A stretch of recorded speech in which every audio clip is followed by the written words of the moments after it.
Komisioni Shtetëror për Parandalimin e Korrupsionit ka konstatuar një sër lëshimesh në ligjin për veprimtari hoteliere. Në analizën e bërë pas tragjedisë në Koqan, ku humbën jetën 61 persona. Regjistrimi i personave fizik në regjistrin për kryerjen e veprimtarive hotelierike, pa verifikim paraprak nga organi kompetent për respektimin e kërkesave minimale teknike, është vetëm njëra nga lëshimet e konstatuara nga antikorrupsioni. Sipas tyre, rreziku rregullativ vërehet edhe në lidhje me verifikimin e kushteve për kryerjen e aktiviteteve hotelierike, në procedurën dhe kushtet për dhënien e licencës, në lidhje me gjobat, dhe se nuk është e qartë se cilat aktivitete shtesë përveç hotelierisë mbulohen me ligj.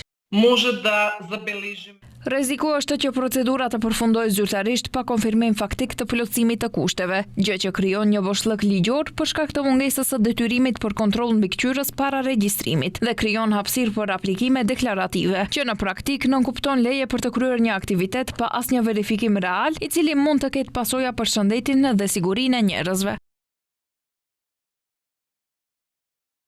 Antikorrupsioni rekomandon që ligji të parashikojë detyrimin për dorëzimin e pëlqimit me shkrim nga Drejtoria e të Ardhurave Publike ose një organ tjetër kompetent, i cili do të konfirmonte përmbushjen e kërkesave minimale teknike përpara regjistrimit dhe se duhet të parashikohet obligim për Drejtorinë e të Ardhurave Publike që të bëjë inspektim në afat të caktuar, si dhe sanksione në rast të raportimit të rrejshëm. Sa i përket dënimeve, në vend të masave të parapara inspektuese si paralajmërimi, gjoba ose ndalim, është parapar ftesë për edukim, e cila nuk është në përputhje me procedurat ligjore në fuqi, tha Dimitrovska.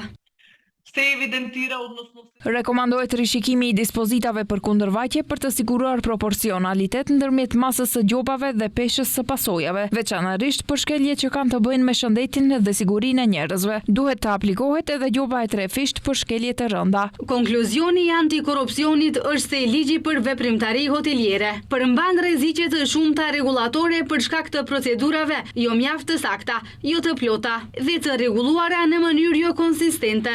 Mungesës së mekanizmave funksional të kontrollit dhe mundësisë së plotësimit deklarativ të kushteve pa verifikim faktik nga organi kompetent.